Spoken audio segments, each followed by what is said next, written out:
Deanna's studio on this Sunday, February the 22nd. So we currently we have this situation that is underway where it appears to be there's a tremendous amount of pressure to push our society into a place that some would consider like a forward movement or advancement in the realm of technology, and where there's a lot of, and it's being fueled by the different competitors that we have to establish the AI platform, to establish the best and the safest AI platform, except for when we're dealing with the China, in relation to the Chinese Communist Party. Of course, they are the main threat that many countries are concerned about. So there appears to be this race to push our society into speeding along or hurrying up to try to establish the best and the greatest AI platform. And we see that within our own nation. So and like I said, the competitors being the nations around us. The biggest competitor, though, to this, and the biggest concern, is the Chinese government, that is, of course, being led by the Chinese Communist Party. So one of the questions that we should ask ourselves is this pressure that we're experiencing, that we're seeing around us, to be competitive in building the greatest AI platform for that many can access, and that is secure and protected against CCP interference with our technology. But we have to ask ourselves: is this truly? Is that truly the case, or is that just a narrative of some kind, like a strategy of some kind that the CCP has set into play in order to push society to move into a situation, to manipulate, mainly like the United States, but all the nations around the world, into an enslavement that will come through the AI system. And not just with AI, but another really big concern is like the Palantir system. Also the robotics. All of these are a concern, because what it's going to do is, like I said, plunge humanity and in our society into a high degree of enslavement. So it's also going to, there's a possibility that it's going to be bring extinction from what we've been told by some of the technocrats, like Elon Musk, primarily like Elon Musk, and I believe there's others, but Elon Musk is one of the biggest ones that have warned of that. He has spoken of that. And also it's going to be depleting job opportunities. So every inch of our life, the total of our life is going to be under a mass surveillance. And so basically with the AI and the robotics, and for me, like, the biggest concern is the Palantir, because it is going to create a surveillance hell for us, if we're honest, and if we look at it, realistically, that's what we're going to be under.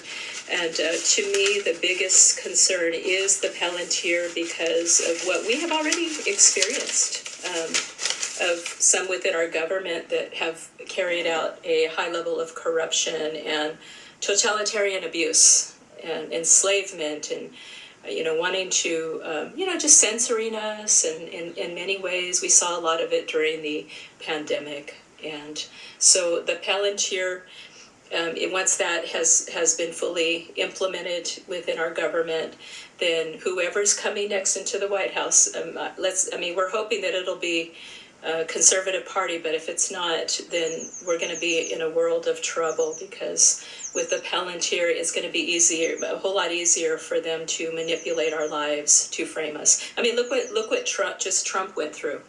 all those lawsuits.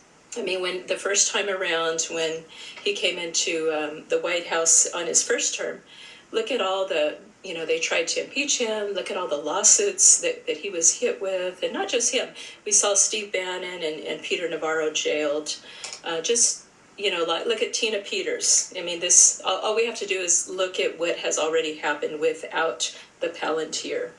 And that's my concern. So I just wonder. Now, this may not be the case, but this is what I wonder, and this is kind of what I kind of think that. Yes, of course, we want to establish the best platform for AI, of course, but if we have to go in that direction.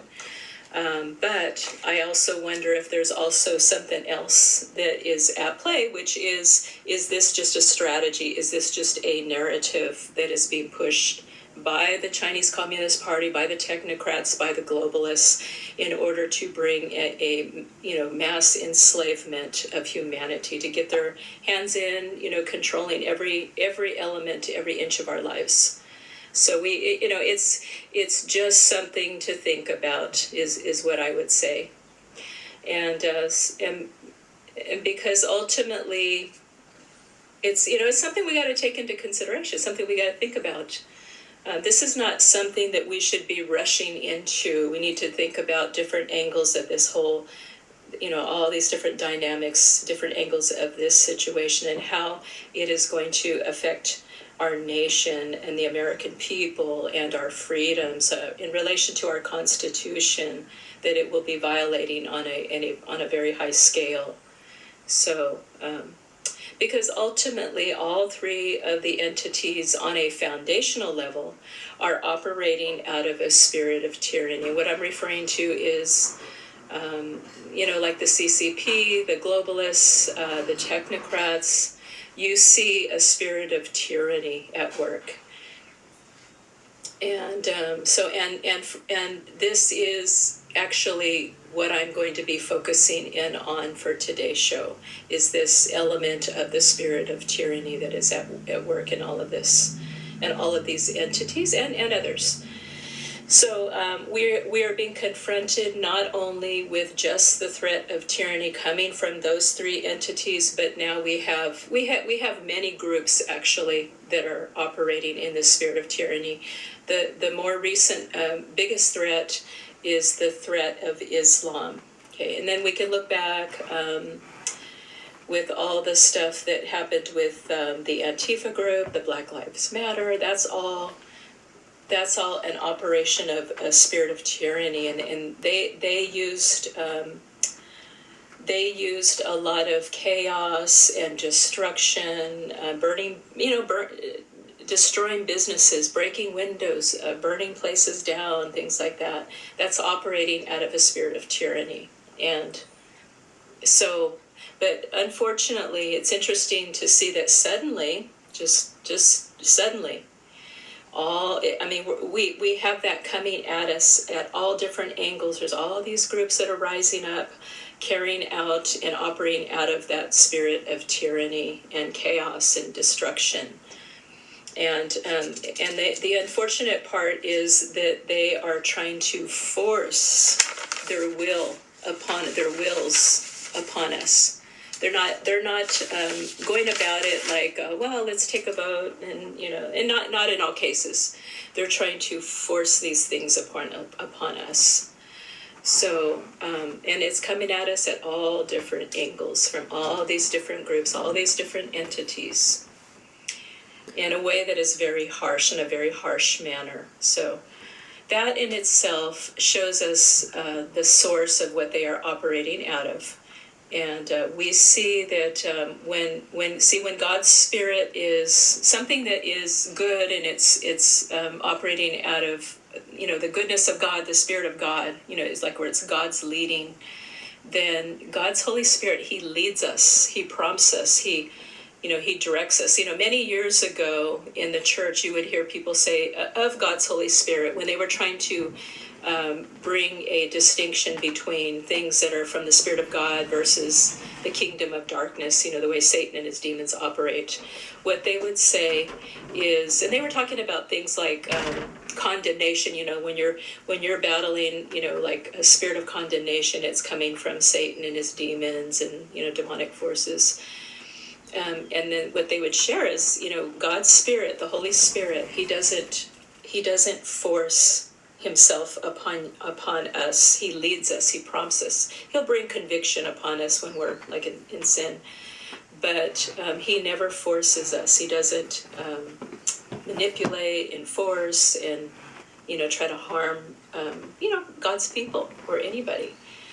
And that what was said of the Holy Spirit is he's like a gentleman. He prompts, he leads, in a different way. But when you're dealing with demonic spirits and those who are operating out of a demonic agenda, because they're being led by the demonic realm, demonic spirits are leading them, and they're just instruments being used by the kingdom of darkness. Then what they do is they use violence, like the Antifa groups. Violence, Black Lives Matter. They use manipulation tactics. They use intimidation. They force their will upon you. They force their will upon us, upon society. Even though it's not within the best interest of the American people or humanity, it's in the best interest of the technocrats or the CCP or the globalist cabal, who their primary desire is to rise to kind of a place like where they want to be God. They want to take the place of God. They want to be our gods and lord it over us. They want to control us. They want to cause us to, like, even when you're dealing with the technocrats, their belief system is they don't believe that people should have private properties. They want to own everything, and they want to play God, and they want us to live. I'm reminded of those tiny houses. I saw on the Tesla website that Elon Musk has this tiny house that he has built, and you see that also, like, I kind of think it reminds me of the South African apartheid, where they had these they called them shanty villages, and they were just these makeshift little houses, and they actually looked like those tiny houses. They were kind of like a long rectangular, and they would just use whatever they could find, like whatever wood or metal or tires or any kind of scraps, and they would make these houses out of them. It might be a big sheet of tin and wood and whatever they can find. They were called shanty houses in a shanty village. That's what the tiny houses are, of course, much nicer, but it's the whole concept of you're lording it over, you're controlling, a people group, and you're the one that is the God. You're the one that has all the wealth, all the money, all the power. You're the one that's living the nice, comfortable life, and the rest of the slave class, they're living over here in little tents and shanty houses, shanty villages, or in today's society, they would be the small houses, or those tiny houses, I think is what they call them. So because in the world of technocrat, the technocrats, they don't believe they want to do away with people having owning private property and all that. So, and you know what, that is not God's best. That is not coming from the Spirit of God. God is life. God is goodness. God's Spirit operates through freedom. He wants humanity and our nation to operate in freedom. He doesn't want us to be enslaved and controlled like a puppet on a string, or a robot, or somebody who's a transhuman.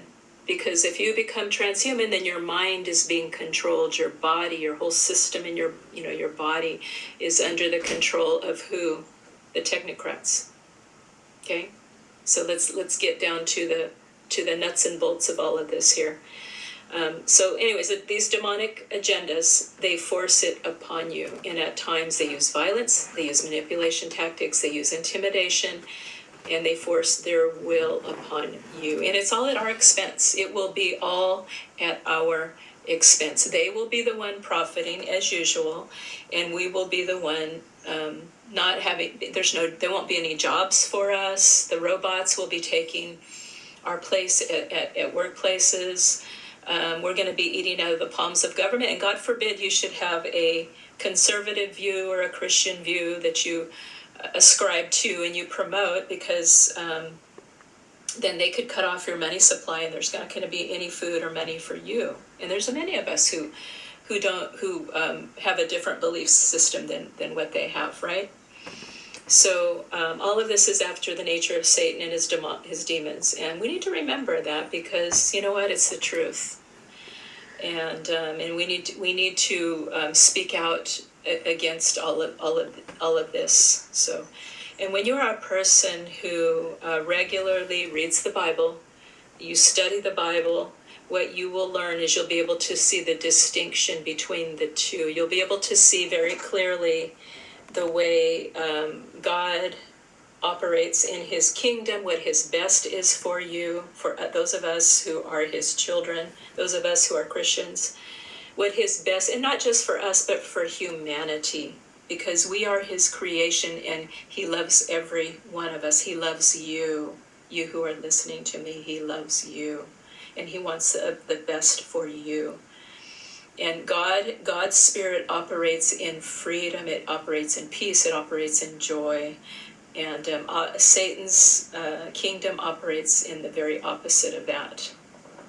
So, but when you read the Bible, you will clearly be able to see the difference. You can see examples of how the demonic realm, their influence on humanity, but you'll also be able to see God's spirit and his influence on humanity. And we should choose God's spirit every time. We should never align ourselves with evil, that which is evil.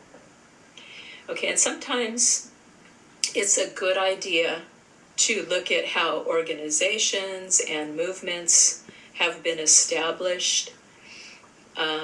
It's good to look to see what is their belief system, how are they established, what was their end goal, what are they trying to accomplish. Okay, so it's a good idea to take a look at all of that. And as we look into technocracy or the technocrats, what we discover is that it was established in the United States, and it was founded by an engineer, and his name was Howard Scott. Prior to Scott, there were actually 3 other people that tried to get this established, so he was influenced, at least by one of them, that kind of mentored him. And the names of those people are Edward Bellamy, Thorson Veblen, and Frederick Taylor.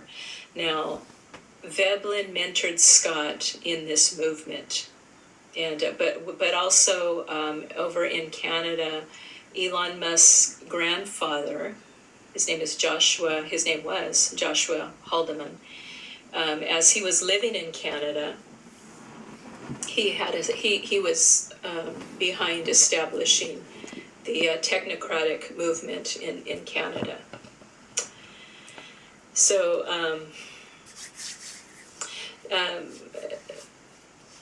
Mr. Howard Scott, though, this actually started for him while he was.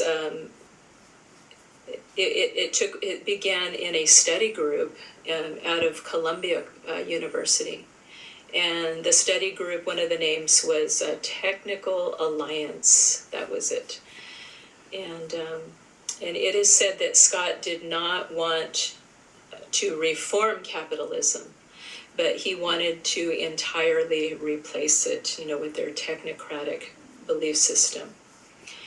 And he wanted politicians and capitalism, he wanted to snuff that out. He wanted to remove it from our society. Okay, so, and capitalism is basically one of the things that has made this nation great. Capitalism represents freedom. Capitalism is one of the things that has made the United States a place that many flee other countries, and they want to come to this nation because it means freedom, and it means if you get the right breaks and things like that in life, you set things up right in your life many times. You're able to like have a business of your own, or you can, if you work hard, in that business, you could be, it's possible that you could be very successful in it. It depends on many factors, of course. It doesn't just, of course, happen automatically, but capitalism is one of the things, and our Constitution, abiding by our Constitution, these are some of the reasons why we experience a level of freedom and forward movement and success in this nation. So when you are embracing the other system, then all of that would be removed. And it's said actually that the technocratic belief system is very similar to communism. And in fact, Mr. Scott felt like communism was too weak.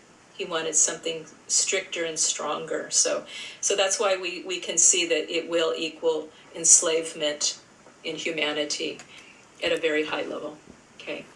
So he also, he was obsessed with, and the technocrats, you can see it even to this day, that he was obsessed with monitoring everything.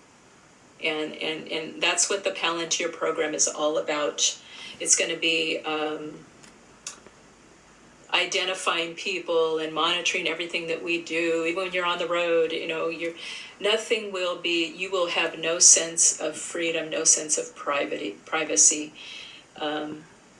It's not a good situation that we want to be in.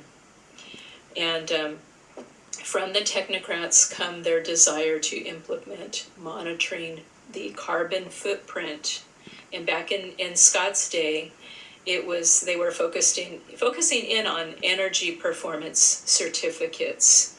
And both of these, the carbon footprint and these access environmental, the environmental impact is what that deals with and what that's focusing in on. Different systems, but that they're both kind of focused in on a similar thing. Now, Scott and the technocrats movement are anti-private property. That's what I was sharing right off the bat. That's not good. That's not good. Technocracy was believed to be even more, like I said, left-leaning than communism, if you can believe that. Because in our day, we think of communism as one of the absolute worst things that any nation could be held captive to, is communism. Because communism is cruel. That's a cruel spirit. It's like, same thing like a Nazi spirit. Nazi spirit, communist spirit, that cruel, demonic, and they hate. It's a spirit that hates humanity. So, like I said, the technocracy movement is very similar to communism. It will be no freedom for the American citizen, no freedom for humanity. And I did want to share a little bit of. I had done some real basic research on Scott's belief system, and it says Scott's technocracy was to be an even more radical social revolution, as money was to be abolished absolutely. And that's what I've read when I was digging around a bit. They talked about that over and over, that they wanted to abolish the money system. Abolish absolutely and permanently.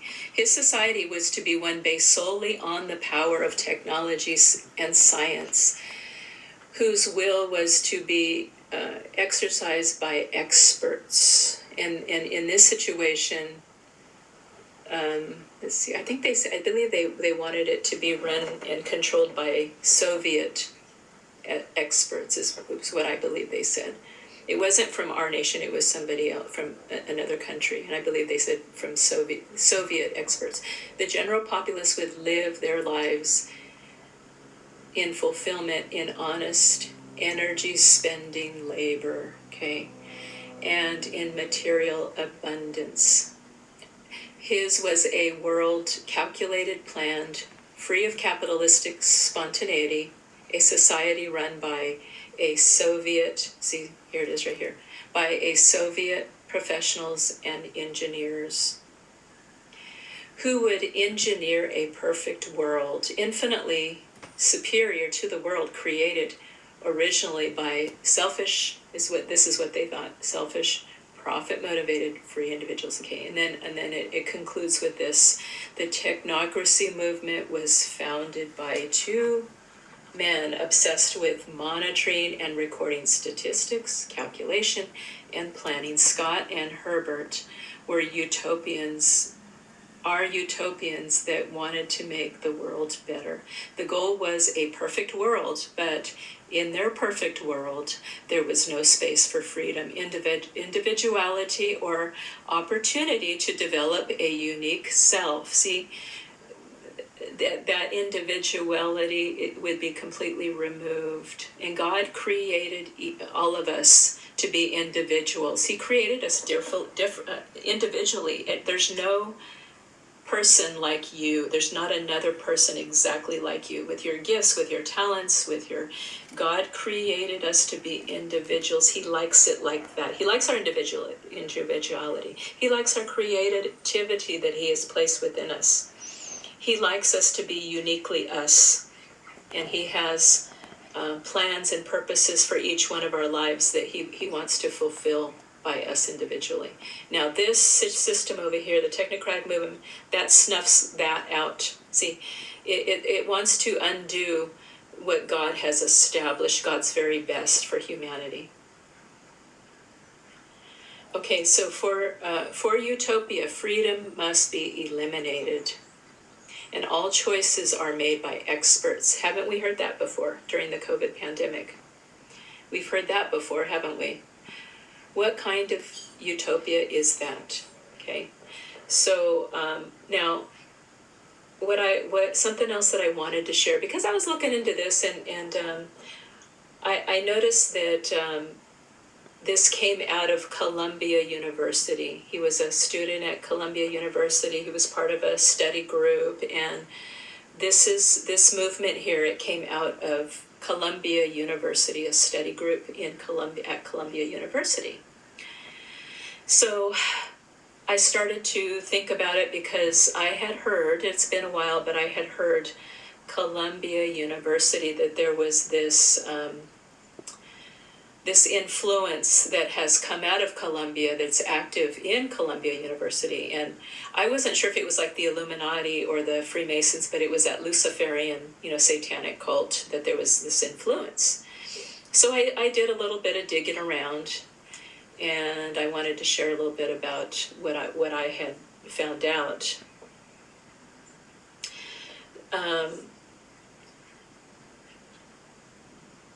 So what I found out was, let me see. Okay, so I had just plugged in the founders of Columbia University, were they Freemasons? Because you hear about a lot of that kind of thing, and it helps a lot to find out what their belief system was, and I keep saying this over and over, but it really is the truth. What is the foundation that they have built upon?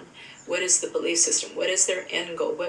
When they established the foundation, the movement, what were they endeavoring to accomplish? And so it's good to look at information about who founded these movements. Now, what it said was Columbia University's founders. I don't know that if this is accurate. I just did a Google search. The first time I did it, it did say that the founders, and it named them, and it said that yes, they were Freemasons. Now this one here says, so I don't know about this, but it says that they were not Freemasons, but several of its early leaders and prominent alumni were. The university was originally founded as King's College in 1754 by a group of New York clergy and laymen, including Samuel Johnson, the first president, and Trinity Church leaders. While the institution was established under British royal charter. There was no evidence that that its founders were members of Freemasonry. However, several key figures associated with Columbia's early development were Freemasons. Now, Freemasonry is the household of Satan. That is a satanic cult. They do. I think when people get in and they're at the lower levels, they don't realize that it's a satanic cult. They just think, oh, they're out doing, all these great things in the community. But then as they go deeper into the different levels, I think the highest level, from what I understand, if I'm understanding it correctly, is that 33-degree Mason. They go to these different levels and degrees, and as they get deeper into it, then the satanic rituals and the abusing children, and I mean, all we have to do is look at the Epstein situation. A lot of those people, no doubt, are involved in this satanic cult, whether it's Illuminati, whether it's Freemasonry. It could be, there's probably other names that I just don't know of, but it is a satanic cult. They're drinking their blood. Then we find out they're eating the children. I cried when I found out about that. And then I saw this article on the poor Chinese, that are under, being, it's kind of like a Holocaust that's going over there under the reign of the CCP. People are dying over there, okay? I cry. I was sitting there, my heart, my spirit. I was assuming it was the Holy Spirit allowing me to feel the grieving that he is under right now, because, all this stuff's coming out. And I just felt like the Holy Spirit was showing me that he's so grieved. They're eating the children, and that's all fruits of those satanic cults. And the people in the Freemasonry and the Illuminati, that's what they're into. They drink their blood. They're raping the children. They're trafficking women and children, and probably some men even. Okay, it says key figures associated with Columbia's early development were Freemasons. John Jay. I'm not going to read all the information about these people, but I'm just going to give the names. John Jay, Alexander Hamilton. Okay, member. I'll just say this. He was a member of Columbia Lodge Number 1. James Madison. There was a lot of our founders that were, from what I understand. Okay, the university itself, and I actually saw the website for this. The university itself later became home to Columbia Lodge Number 1190, a modern academic lodge established in 2019 by Masons connected to the university. And I actually went onto the website, and it says, okay, it says that it's Lodge Number 1190. And this is, I'm not going to read the entire thing, but on the website it says, in 2017, we, a group of Masonic brothers, all with strong connections to Columbia University in the city of New York, were desirous of forming an academic lodge along the model provided by such lodges as Apollo University Lodge 357. Okay, I'm not going to read the whole thing. That's what I wanted to read regarding that. But so we see that I had heard this years back. I had heard this years ago that Columbia University, that there was some stuff going on there, that it had, that there was connection to there was a big presence, there was a big influence from the Luciferian Brotherhood, the Luciferian cult. And I couldn't remember if it was the, Illuminati or if it was the Freemasons. So that's why I looked it up. Okay. So, and then, so that is concerning, because that's foundational. That's the foundation of this technocratic movement. It's supposed to be similar to communism. Okay, it takes away our individuality. Our minds are going to be controlled. We will no longer be human beings. We will be like robots, human robots. Our minds will be under. MK Ultra is probably nothing compared to what the enslavement that humanity will go into. Minds controlled, bodies controlled, our whole systems within our makeup, within our body, our systems are going to be controlled. And if they want you dead, Very easy for them to make you disappear and kill you off, right? If they're controlling our minds and our bodies at a level like that. Patrick Wood, I have one of his books because I'm slowly doing a little research on a book that I'm wanting to write, and this is called The Evil Twins of Technocracy and Transhumanism. Okay, this is Patrick Wood, and he's a Christian, but he's an expert. Well, maybe I shouldn't call him expert because that kind of has a negative, that might have a bad connotation. He specializes in this. This is all things related to technology. He knows a lot. Patrick Wood, look him up if you haven't. I know a lot of people know who he is. So I had gone online and I just plugged in, what is Patrick Wood's definition of technocrat? And it says, a member of an elite class of scientists, engineers, and technical experts who seek to govern society through centralized planning and data-driven decision making. They seek to replace elected politicians and the democratic process. And actually, probably about approximately a year ago, I was kind of looking into what is this whole technocratic thing. And one of the things that I did see is that they endeavor to actually replace the politicians and get these technocrats into our political system so that they can bring about the change, all of this type of change into our government. And we see that happening right now. Okay, so because Vice President J.D. Vance, he's in alignment with the technocrats, and we've got Elon Musk there. Peter Thiel, he's very much connected to our government. All right, so that is true. We see it. It's happening right now. Patrick Wood defines a technocrat as, like I said, member of an elite class of scientists and engineers. Okay, according to Wood, technocrats reject traditional politics, viewing elected officials as incompetent or irrational, and advocate for replacing democratic governance with rule by technical experts. Okay, and they put down key characteristics of a technocrat as outlined by Wood include scientific management of society, where decisions are being made through data, through efficiency, through measurable outcomes. Support for social engineering to reshape human behavior and institutions for perceived systematic stability. Advocacy for a resource-based economy where energy, not money, becomes the primary unit of value. That's why you hear Elon Musk talking about the carbon footprint so much. He's fixated on that.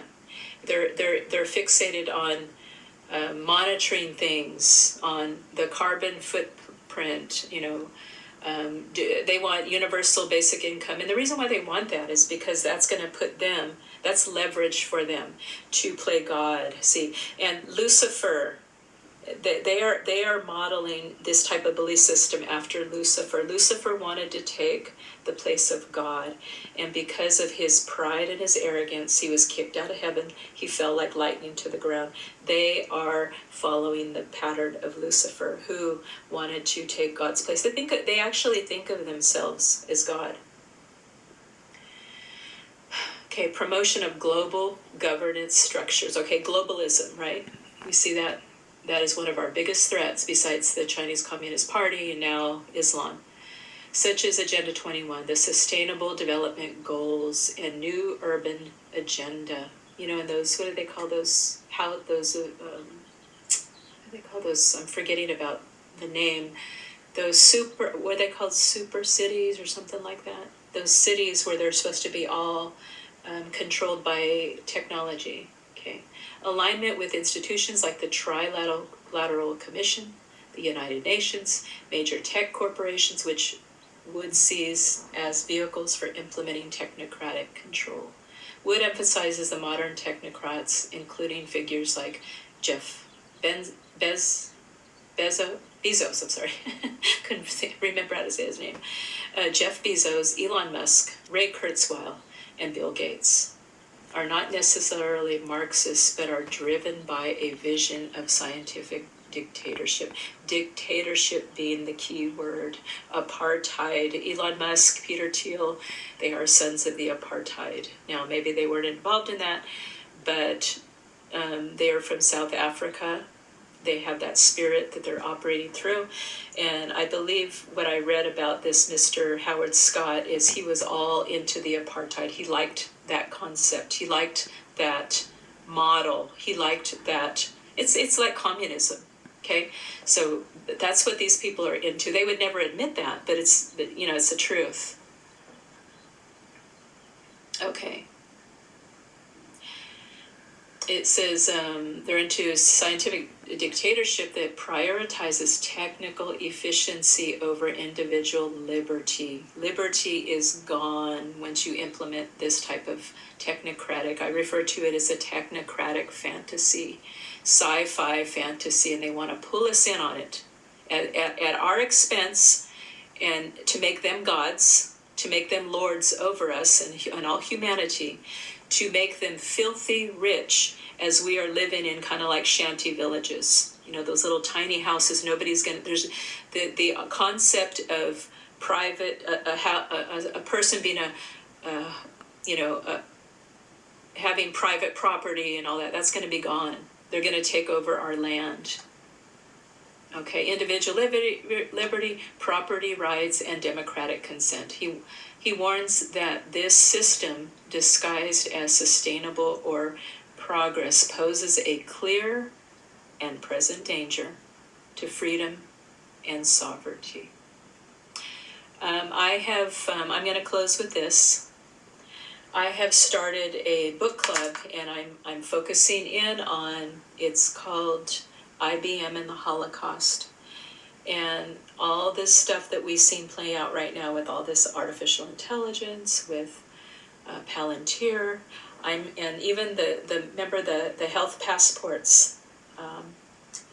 The Nazis had a health passport set up, and IBM is the one that set it up during that time. And the health passports, I believe we call them health passports. It's the same thing. It's where you have all your health records, on that electronic passport. And IBM is the one. Once again, IBM created that. I believe that this whole thing with artificial intelligence, with Palantir, the whole thing, even those Fitbit things where they want to monitor your body, I would not suggest using that stuff. That is all part of this second Holocaust that is trying to emerge once again within our society. Okay, my first book for the book club, and I had already bought I've already bought these 3 books that I was going to focus in on. IBM and the Holocaust. Okay, as I have been reading it, to my surprise, I have seen so many similar patterns that we see playing out right now in our society because of all this technology. And then also during the pandemic, I'm like, this sounds like this. It's all in there. It's like a playbook, I believe. Okay, we're dealing with communism. This book is Nazism, but you know what? It's totalitarianism. My second book, after I'm done with this one, it's Hannah or Arendt, I believe is Arendt, and it's called. It talks about totalitarianism. I believe it's called The Origins of Totalitarianism. I had heard the name of this woman, and I've heard people mention that banality of evil. I think it was Mel K, the Mel K show. She talked about the banality of evil. So, and I saw that the person that wrote IBM and the Holocaust, in his reference section, he brought up that book. So I thought, so I got on, and I started looking up this author, Arendt, Hannah Arendt. her books, and what I found was a book called The Origins of Totalitarianism. And I thought, oh, this goes right along with this IBM and the Holocaust. See, the IBM and the Holocaust and what we're seeing right now, that is the fruit of tyranny, that spirit of tyranny. And so it's the fruit of it. The spirit behind it is going to be that this other book, this Hannah Arendt book, that I'm going to be focusing on, because that is the actual spirit that is causing this, and I believe that it is causing all of this to take place in our society right now regarding the artificial intelligence, the Palantir, the robotics, all of it, because what's going to be at stake is our humanity. And the job market is going to be stripped from us, and we're going to be eating out of the palms of government. And if you are conservative, if you are a Christian, if you're a Trump supporter, they could just cut off everything. And we're going to suffer. We're going to be the ones to suffer. So we've got to speak up. I mean, we're crazy if we don't, right? It's insane, because it is a suicide mission, and it will be at our expense. It will not be at the expense of all these technocrats. If we go along with this, we're gonna be elevating them as gods, like they want to be. The Illuminati cult, they think of themselves as gods. And if we go along with this, we're gonna make them gods. We're gonna allow them to become our gods. I mean, they may not be our gods personally, because some of us are Christians. There's only one God. But I believe that right now is the time that we must speak up, and we must confront this spirit, this movement, this operation of darkness that we're being confronted with. Because ultimately what's going to happen is it's going to bring forth the New World Order. That's the Antichrist, the beast system, and it's already at work. And there's a lot of people in our government, they might be good people, but they're asleep spiritually, they can't see it. Okay? So those of us who can see, we need to speak up, and we need to shine some light upon it. So with that said, thank you so much for tuning in to Deanna's studio, and I hope that you glean something from this, and I hope that you continue to tune in. Thank you, and have a nice weekend.